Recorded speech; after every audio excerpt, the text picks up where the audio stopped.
Rain hammered the city hard enough to blur the hospital windows into sheets of moving gray. By the time Daniel Mercer stepped through the emergency entrance, his shoes were soaked through, and his phone had died from the storm. The building didn't look real, not abandoned, not active either, just wrong. The sign outside read, St. Vincent Restorative Care Center, but he'd lived in the city his whole life and had never heard of it. The place sat isolated between old warehouses and a fenced electrical station near the river. No ambulances, no visitors. Half the windows dark. Still, the Craigslist ad promised good money for overnight observation work. No experience needed. Cash every Friday. Daniel needed rent. So he ignored the feeling in his stomach. Inside, fluorescent lights buzzed weakly overhead. The lobby smelled like bleach, covering up something rotten underneath. A television mounted in the corner played static with no sound. At the front desk sat an elderly woman in blue scrubs reading a magazine. She looked up slowly, not annoyed, not welcoming, just studying him. "You're the new watcher," not a question. Daniel nodded. "Yeah, night shift." The woman closed the magazine carefully. "You're late." "My bus doesn't matter now." She stood thin, pale, veins visible through her neck like blue cracks under paper skin. "Follow me." The elevator ride felt too long. No music, no movement. Just the hum of old machinery dragging them downward. Daniel frowned. Basement. The woman stared ahead. Sublevel 4. His stomach tightened. The doors opened onto a hallway painted entirely white. No decorations, no signs. Just rows of dim lights stretching into silence. No patients, no nurses. No sounds except distant ventilation. At the end of the corridor sat a single steel door. Room 191. The woman handed him a clipboard. "Your job is simple." She pointed toward the door. "Every hour you check the patient. Confirm she is asleep. Record breathing rate. Record movement. Do not touch her. Do not speak to her. Do not enter the room for longer than 1 minute." Daniel forced a laugh. "That's it, yes." "What's wrong with her?" The woman finally looked at him directly. And for the first time he felt genuine fear. "She kills people." Silence. Daniel waited for her to smile. She didn't. "She's restrained," the woman continued. "But if she wakes fully, people die. That's not funny. I'm not joking." Thunder shook the building overhead. The old woman stepped closer. "If she speaks to you, ignore her." Daniel swallowed. "Okay, and if the restraints on her wrists are broken?" The woman paused. "Run." Then she walked away. Just left him standing there alone. Daniel stared at the steel door for a long time before finally checking his watch. 11:00 p.m. He exhaled hard and pushed inside. The room was freezing, not normal cold, meat locker cold.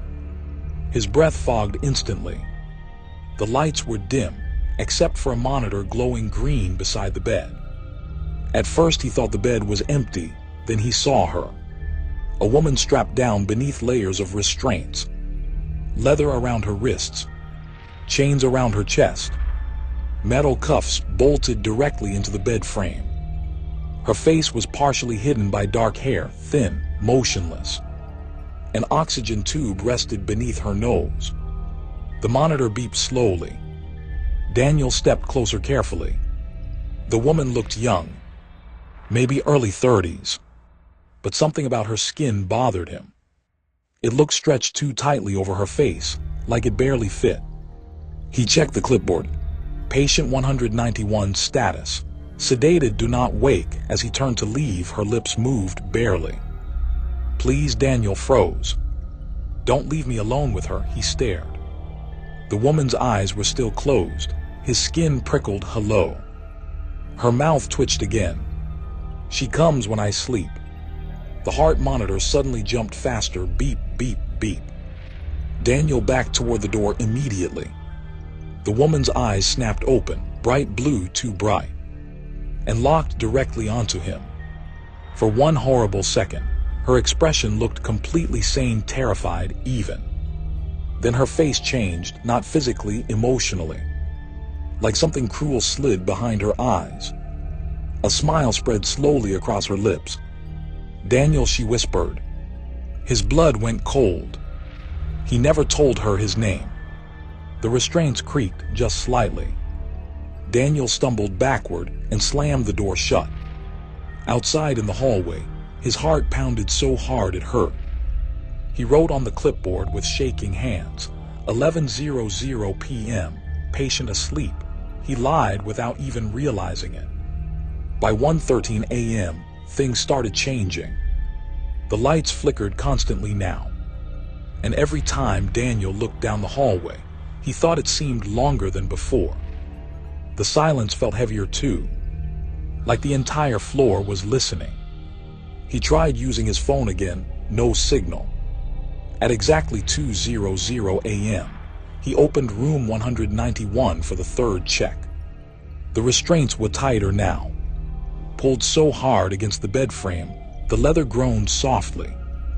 The woman's eyes were closed again, but tears streamed from beneath them. Her lips trembled. "She's getting closer." Daniel stepped nearer despite himself. "Who?" The woman inhaled sharply, then whispered, "The thing wearing me." The room temperature dropped suddenly. The monitor flatlined for half a second. EE then resumed. Daniel backed away again. That's when he noticed something horrifying. The chains around her left wrist were bending, not snapping, bending. Like something underneath, the skin was pulling them slowly out of shape. A wet cracking noise came from her arm. Daniel's breath shortened. The woman's eyes opened again. Only now they looked wrong. The blue was gone. Her eyes were completely black. Not exaggerated horror movie black, real black. Like empty sockets filled with oil. She smiled wider, too wide. The skin at the corners of her mouth began tearing. "You should leave before she wakes up." Then every light in the room died. Darkness swallowed everything. Daniel heard chains rattling violently. The bed frame screamed across the floor. And somewhere in the darkness, a woman laughed, not loud, not manic, soft, happy. The emergency lights kicked on red. The bed was empty. The restraints hung open. Daniel couldn't breathe. The room suddenly felt much larger than before, like the walls had moved farther apart. Then he heard bare feet slap softly against the floor behind him. He turned slowly. The woman stood in the corner of the room, bent unnaturally backward, her head tilted upside down toward him. That smile stretched ear to ear now. Blood ran down her chin. "You weren't supposed to stay this long." Daniel ran.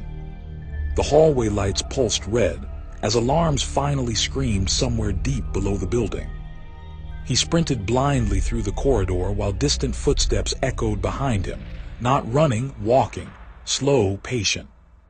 He risked a glance backward. She was at the far end of the hall, still smiling, still walking. But every time the lights flickered, she was closer, 10 feet closer, then 20. Then halfway down the hallway, Daniel slammed into the elevator button repeatedly. Nothing. Behind him came the sound of bones cracking, her body straightening itself. Then her voice floated softly through the corridor. "Do you know what the first thing I ever killed was?" Daniel turned. Big mistake. She stood inches away now, impossible. Her face split open wider than a human jaw should allow, not metaphorically, physically. Her mouth unfolded downward to her throat. Inside was darkness moving like insects. Then dozens of voices whispered from inside her mouth at once. "My mother, my nurse, the last watcher, you next." The elevator doors finally opened. Daniel dove inside and smashed the close button. The woman didn't rush him. She just stood there smiling while the doors slowly shut between them. Right before they closed completely, she whispered, "I can still get upstairs." The elevator rose slowly, too slowly. Then it stopped between floors. The lights went out. and something began scratching gently on the roof of the elevator above him.